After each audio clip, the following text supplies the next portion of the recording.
একটা হোটেলে কাজ করতে গেলে কি কি ক্রাইটেরিয়া বা কোয়ালিফিকেশন কি, স্যালারি কত? তোমরা হয়তো অনেকেই হিন্দিতে কমফোর্টেবল না, আমিও সেরকম হিন্দি বলতে পারি না। আমার হিন্দি আর বাংলা মিক্সড হয়ে যে কোন হিন্দি হয়ে যায় সেটা সত্যি হাস্যকর একটা বিষয় হয়ে যায়। নমস্কার বন্ধুরা, তোমাদের সকলকেই স্বাগত জানাচ্ছি আমাদের সুভাষ বর্মন ব্লগ ইউটিউব চ্যানেলে। ফ্রেন্ডস, আজকে তোমাদের সঙ্গে পরিচয় করিয়ে দেবো এক হোটেল ম্যানেজারের সঙ্গে। ঠিক আছে, তো খুব ভালো আমার পরিচিত। তো তোমরা একটা হোটেলে কাজ করতে গেলে কি কি ক্রাইটেরিয়া বা কোয়ালিফিকেশন কি, স্যালারি কত, নানান ধরনের কোয়েশ্চেন থাকে। ঠিক আছে, তো সেই সমস্ত বিষয়গুলো আজকে আমরা জেনে নিব এই ম্যানেজারের কাছ থেকে। তো hello sir, hi, how are you? Good. तो फ्रेंड्स, सर को बंगाली आता नहीं है और समझ में नहीं आते, तो फिर हम थोड़ा सा कन्वर्ट कर लेते हैं लैंग्वेज को। गाली आता है सुना मैंने बंगाली में, इसलिए मेरे को गाली आता है। तो सर बहुत मजा करते हैं, मजा करके बात करते हैं, तो इसलिए थोड़ा सा हंसी मजाक हो जाएगा। तो एंजॉय करो वीडियो को, शुरू से लेकर इन तक देखते रहो और बहुत कुछ आपको सीखने को मिलेगा इस वीडियो में। तो सर से एक बात पूछना चाहता हूँ, अगर कोई नया लड़का होटल में आना चाहता है, ठीक है, तो उनका क्वालिफिकेशन क्या रहना चाहिए, एज कितना क्या रहना चाहिए, ठीक है, और क्या क्या क्राइटेरिया है? कहीं पे भी आप काम कर रहे हो तो कम से कम 18 साल का तो होना चाहिए, क्योंकि 18 साल से पहले अगर आप कहीं पे काम कर रहे हो तो वो भी इलीगल है, और अगर आपसे कोई करवा रहा है तो वो भी गलत है। और क्वालिफिकेशन कैसा है कि कम से कम 12th पास होना ज़रूरी है।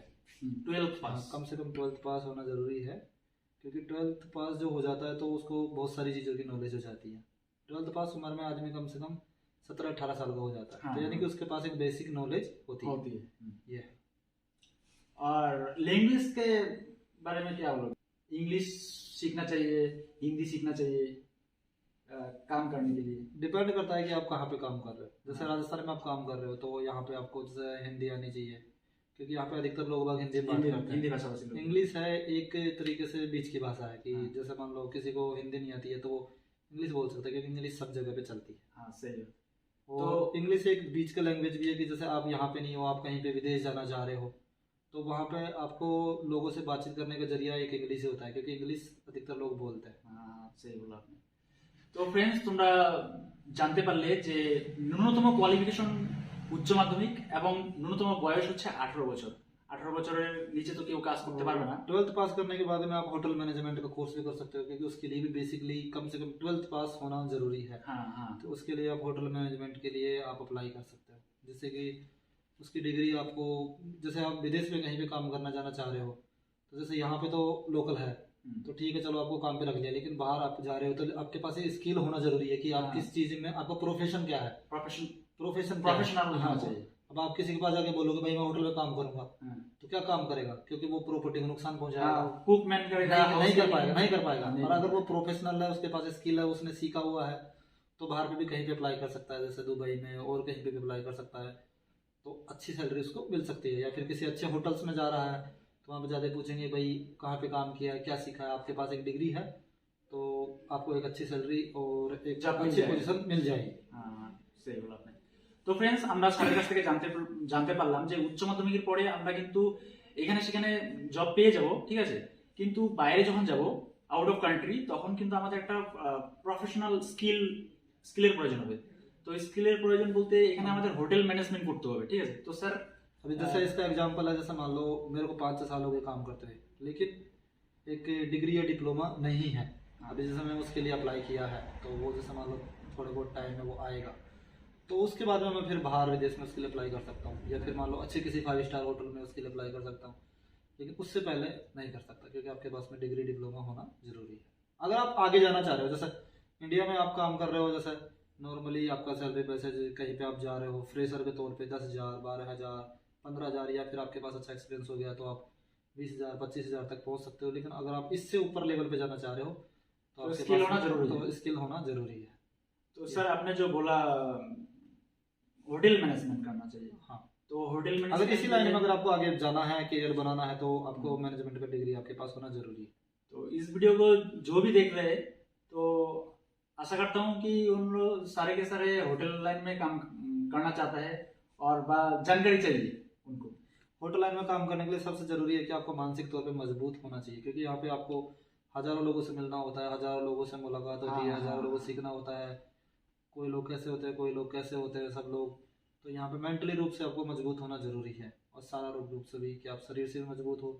और दूसरी चीज़ है कि आप एक तरीके से एक प्रोफेशनल लेवल में जा रहे हो काम करने के लिए, तो आप उसी तरीके से बिहेव करें, जैसे अच्छे कपड़े पहने, साफ सुथरे रहें। ऐसा नहीं कि भाई चलो उठ गए चल दिया, जो कर रहे ऐसा नहीं। एक प्रोफेशनल लाइन में जा रहे हो तो आप उसी तरीके से रहें, हाँ, और उसी आपने तरीके से सही बोला। हाँ, उसी तरीके से काम करें। তো ফ্রেন্ডস, এখানে কিন্তু কাজ করার জন্য আমাদের প্রফেশনালি স্কিলের প্রয়োজন আছে। এছাড়াও আমাদের বহু ভাষাভাষীর সঙ্গে পরিচয় হতে হবে, অর্থাৎ অনেক ভাষার স্কিল বা দক্ষতা থাকতে হবে। কারণ হোটেল লাইনের মধ্যে বিভিন্ন জায়গা থেকে ভারতের বিভিন্ন জায়গা থেকে লোক আসে, ঠিক আছে? তো বিভিন্ন ভাষাভাষীর যখন লোক আসবে তখন তোমাকে তাদের সঙ্গে কমিউনিকেশন করতে হবে। আর কমিউনিকেশন করতে গেলে তখন অবশ্যই সে বাংলা বলুক, হিন্দি বলুক, ইংলিশ বলুক, তো তোমাদের মোটামুটি সব ল্যাঙ্গুয়েজের উপর ধারণা থাকতে হবে। না হলে কিন্তু এই হোটেল লাইনে কাজ করা খুবই ডিফিকাল্ট। আর স্যার যেটা বললো ফিজিক্যালি স্ট্রং, তো সেটাও কিন্তু একটা ভাইটাল পয়েন্ট। আর সে সঙ্গে ড্রেস আপের বিষয়টা যেটা বললো, যে যেমন তেমন ড্রেস পরে আমরা হোটেলে ঢুকে কাজ করবো, এখানে বিভিন্ন লোকের সমাগম হয়ে থাকে, তো সবাই তোমাকে সেরকম ভাবে চুজ নাও করতে পারবে, নাও দেখতে পারে সেরকম ভাবে। তো সেক্ষেত্রে ড্রেস আপটা খুবই জরুরি। तो सर दूसरी चीज़, जैसे आप अभी मुझे बातचीत करते हुए दिमाग में आया, जैसे आपको बंगाली लैंग्वेज आती है, और जैसे मान लो बहुत सारे ऐसे कस्टमर केयर हैं, कॉल सेंटर है, जहाँ पे बंगाली लैंग्वेज की जरूरत होती है, हाँ, तो वहाँ पे भी आप जॉब के लिए अप्लाई कर सकते हो। जरूरी नहीं है कि आप हिंदी के लिए करो। तो आपके पास 3 मल्टी लैंग्वेज हो गई, यानी कि आप हिंदी भी आपको आ रही है, इंग्लिश भी आपको थोड़ा थोड़ा आ रहा है, और आपको बंगाली लैंग्वेज भी आ रही है, यानी कि आपकी स्किल 3 लैंग्वेज की हो गई। तो इससे आपको और भी ज़्यादा फायदा हो सकता है। जैसे मान लो किसी ऐसी जगह पे आप अप्लाई कर रहे हो, तो वहाँ पे आपको फ़ायदा हो सकता है। जैसे बहुत सारे बैंक हैं, और भी जगह हैं जहाँ पे ऐसे लैंग्वेज वालों की ज़रूरत होती है, तो वहाँ पे भी आप अप्लाई कर सकते हो। और वहाँ पे भी अप्लाई करने के लिए मिनिमम 12th पास होना जरूरी है, उसके बाद ही आप वहाँ पे कर पाएँ। ठीक है, तो सर आपके पास मेरा जो सवाल है अभी, होटल मैनेजमेंट के लिए क्या करना चाहिए, कितना समय देना होगा मेरे को, क्या पैसा खर्च करना होगा? मैनेजमेंट में तो देखो, जो जिस मैनेजमेंट से आप डिग्री या डिप्लोमा करना चाह रहे हो, उस पर डिपेंड करता है कि वो कौन सी होटल है या कौन सा मैनेजमेंट है, वो कितनी फीस ले रहा है। तो सबका अलग अलग अपना अपना रहता है। मिनिमम चार्जेस क्या रहता है? मिनिमम आप कम से कम 50,000 मान सकते हो कि आप डिग्री डिप्लोमा के लिए कम से कम 50,000 आप मान सकते हो। ये कम से कम है, जो हल्के से हल्का होगा। होटल मैनेजमेंट करने के बाद जब मिलेगा गारंटेड?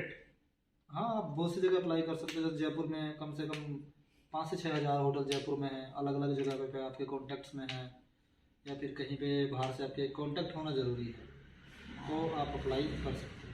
और फिर बहुत सी जगह ऐसी होती है जहाँ पे आपने डिग्री और डिप्लोमा करा था, वहाँ पे बहुत सारे जो होटल्स वगैरह हैं, बड़े होटल्स हैं, वो आते हैं, तो वो भी स्टाफ को हायर करते हैं बहुत सारे, तो वो भी हायर करते हैं स्टाफ को।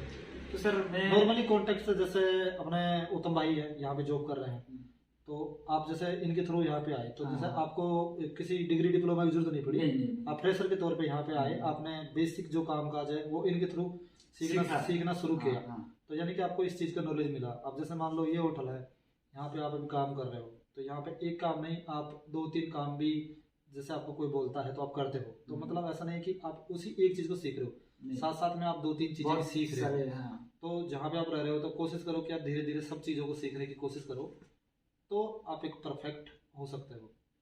और फिर इस चीज़ में धीरे धीरे आप आगे बढ़ेंगे, तो फिर आपको और भी ज़्यादा खुद में इम्प्रूव आपको लगने लग जाएगा खुद को ही, कि हाँ मुझे आता है या मैं कर सकता हूँ। जैसे किचन में कोई शुरुआत में जाता है, उसको नहीं पता होता कि ये कौन से इक्विपमेंट्स कैसे काम में लिए जाते हैं, लेकिन वो धीरे धीरे उन चीज़ों को करता है, सीखता है, तो धीरे धीरे वो बनता है। क्योंकि सीधा जाके तो कढ़ाई पे पकड़े वो कोई नहीं कर सकता। धीरे धीरे उसको पहले उसको पता होना चाहिए कि अपन गिलास को कैसे पकड़ रहे हैं, चम्मच को कैसे पकड़ रहे हैं, चाकू को कैसे पकड़ रहे हैं, कैसे काट रहे हैं, किस तरह की कटिंग हो रही है, या कौन सी चीज़ में क्या चीज़ डलेगी, तो डिपेंड करता है। तो उस तरीके से आप सीख सकते हैं। फिर खुद में भी ऐसा होना चाहिए कि भाई मेरे को सीखना है, मेरे को करना है। তো ফ্রেন্ডস, আমরা স্যারের কাছ থেকে অনেক কিছু জানতে পারলাম। তো স্যার সবটাই হিন্দিতে বললো, ঠিক আছে। তোমরা হয়তো অনেকেই হিন্দিতে কমফোর্টেবল না, আমিও সেরকম হিন্দি বলতে পারি না। আমার হিন্দি আর বাংলা মিক্সড হয়ে যে কোন হিন্দি হয়ে যায় সেটা সত্যি হাস্যকর একটা বিষয় হয়ে যায়। তো তোমরা হয়তো আমার হিন্দি কথা শুনলে এতক্ষণ। তো যাই হোক, স্যারের সঙ্গে কথা বলে অনেক কিছু জানতে পারলাম। তোমাদের যদি কোনো রকম কোয়েশ্চেন থাকে অবশ্যই এই ভিডিওর কমেন্ট বক্সে কমেন্ট করে জানাতে পারো। তো স্যারের সঙ্গে পরবর্তীতে আবারও বসবো এই বিষয়ে, ঠিক আছে। তো सर, आपको बहुत बहुत शुक्रिया मेरे चैनल में आने के लिए और बहुत सारे जानकारी देने के लिए। तो आपके पास से मैं बहुत कुछ सीखा और आगे भी सीखूंगा। তো ফ্রেন্ডস, কেমন লাগলো এই ভিডিওটা অবশ্যই কমেন্ট বক্সে কমেন্ট করে জানাতে ভুলবে না। তো আজকে এখানেই শেষ করছি। Thanks for watching this video.